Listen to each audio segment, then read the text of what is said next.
This is Longhorn Lester's. Who is Shorthorn Chester? Who is Shorthorn Chester?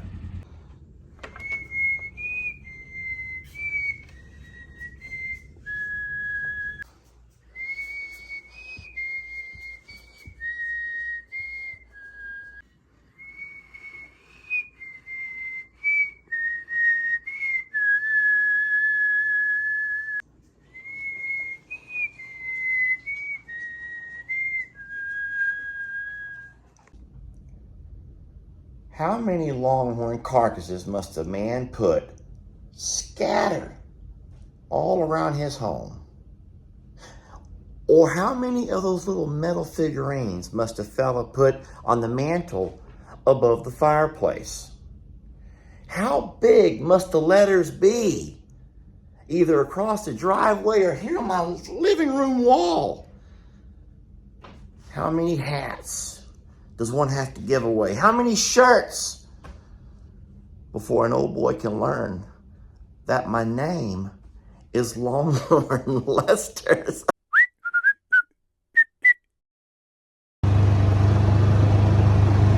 I just got a message that said, Lester, go down and check your mail.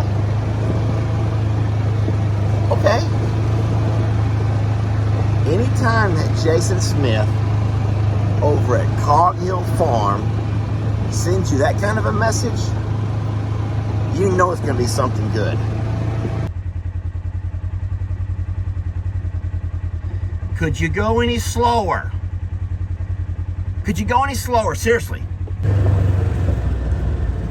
Everybody give me a moment. The things that excite you these days. Seriously, the things that excite you these days. Oh boy. Ooh. Seriously? This is Longhorn Lester's.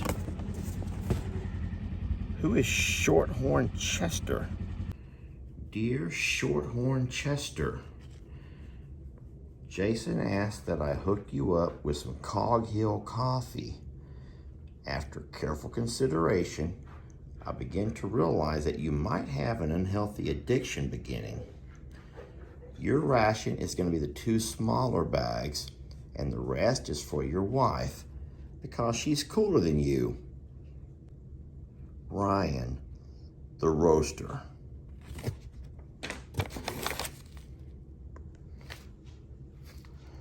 So Shorthorn Chester gets a little small mini bag of coffee. And all the big bags go to Jamie. Because she's cooler than me? If I die dumb, doing something stupid, take the video and YouTube it. Tell the others how I tried to make them proud. My last words. No, wait, I can do it. What are you gonna do? Oh no. Carl, what the fuck? Carl, what the fuck? Carl, what the fuck you doing, bitch? Get off me, motherfucker.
Jason and Ryan the roaster, thank you for the Cog Hill coffee.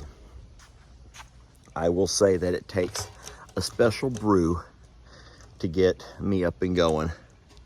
And kindness in every cup. It is a pleasure making your acquaintance. Jason speaks very highly of you. Thank you for all of the coffee and all the work that you're doing for Jason and his people in supplying their morning needs. Well, actually, you're feeding their addictions as well. But like I said, it takes a special brew to get a guy like me up and going. Oh, and by the way, Jamie is a lot cooler than I am. She is. She's certainly more cool than I am, and she will outlive me by at least 30 years. Y'all do know that. Women always live longer than men, and that, my friends, is the reason why. Thank you, Ryan. Anywho, that was a lot of fun. However, it has worn me out. I am wore out now. All right, let's get on with some real Longhorn Lester video. How about it?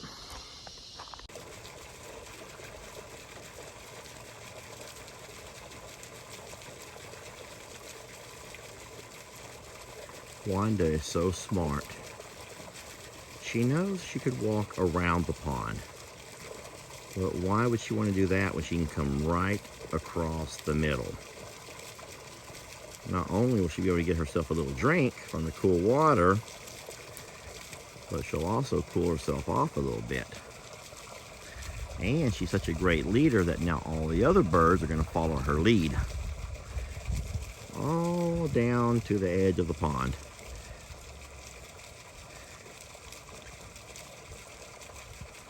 Now listen, we're not bragging on that pond, okay?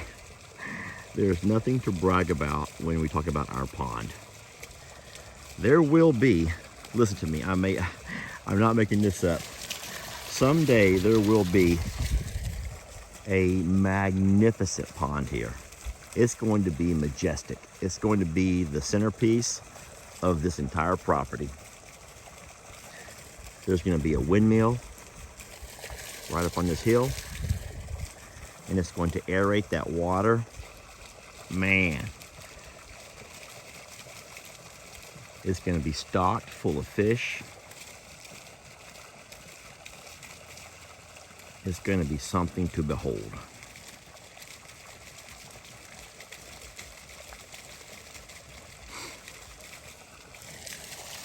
It is, y'all.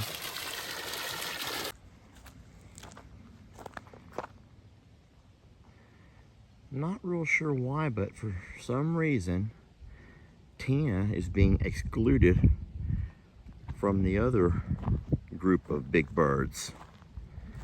Oh, what's wrong, Tina? I feel bad for her. I don't like to see anyone excluded. And we're about to find out right now what's going on. I believe that some of the birds are going to walk over there. They might be messing with her. Right there, that's Charlie and Susan, the ones that are leaving the other flock and walking towards her. But I don't know, really. But those four all come down together, and she's off by herself.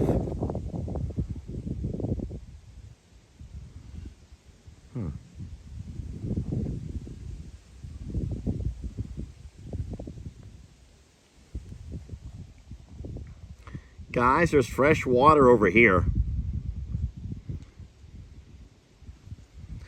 You know that I love giving the animals an option. A lot of people will tell you that there's certain things that animals can get out of pond water, different minerals that you don't get out of fresh water. But I am just still under the mindset of knowing how much bacteria can live in stale and stagnant, warm pond water that can't live in a nice, clean, fresh, sanitized water trough. But I speak on what my gut can handle. A lot of people say, well, if you wouldn't drink it, you can't make your animals. And that's not really the case, because animals are adapted and able to drink things and handle things without, they're not sitting there feeling sorry for themselves. They're not. As a matter of fact, they do count their blessings, and to them, this excuse of a pond, to them is a blessing.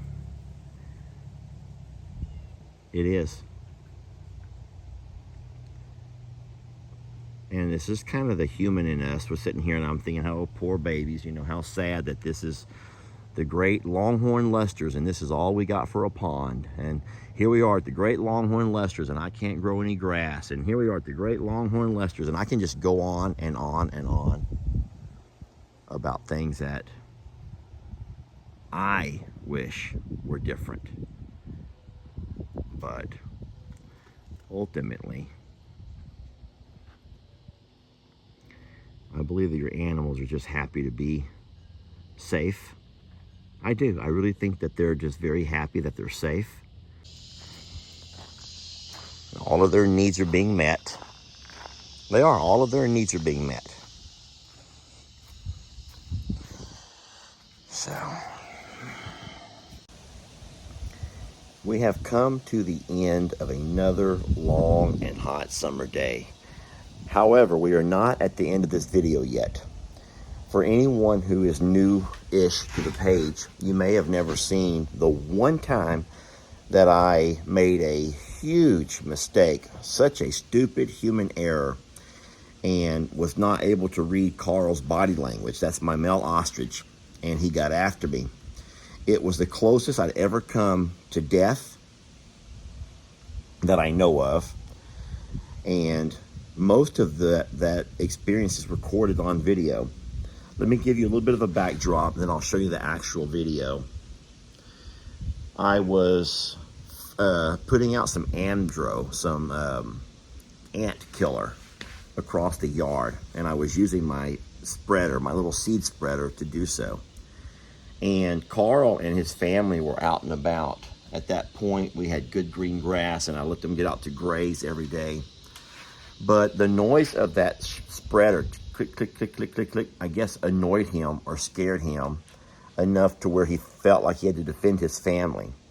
Now, I'm sitting there pushing my spreader along, making a normal video, a seed or Amdro. I was making a video, a regular daily Longhorn Lester video, when I heard, I guess, maybe I felt the vibration of the ground, but I looked up, and there comes Carl. And everything else, well, you'll see for yourself. Guys, I'm going to give you a warning that the language out of my mouth are not words I would use around my mother.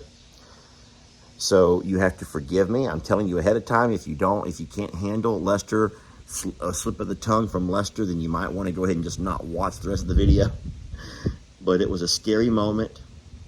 One that I've learned a lot from, and nothing like that has happened since. Nothing of that magnitude has happened since. I really am a lot better at reading Carl's body language. Anyway, with no further ado, let's get to the end of the video. And as it's going off, and as you're all so mad at me and so let down of my language, I'll go ahead and just say goodbye right now with a smile. Because you ain't going to want to see me after this video's over. That's for darn sure. This is bad. This is bad. That's bad. That's bad. Hey! Motherfucker! Ah! Motherfucker! Fuck you! Carl! Hey! Guys, it's bad. This is bad. It's real bad. This is super bad. Get him! Motherfuck you, Carl! Get him. Oh. Don't you motherfucking mess with me. Sorry.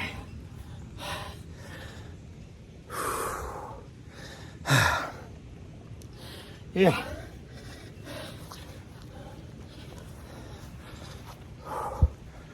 Okay, well, guess what?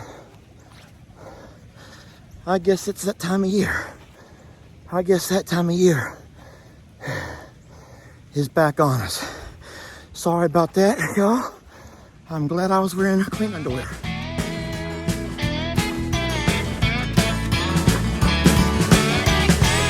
let your troubles fester. Come watch Longhorn Lester. Yeah, something like that.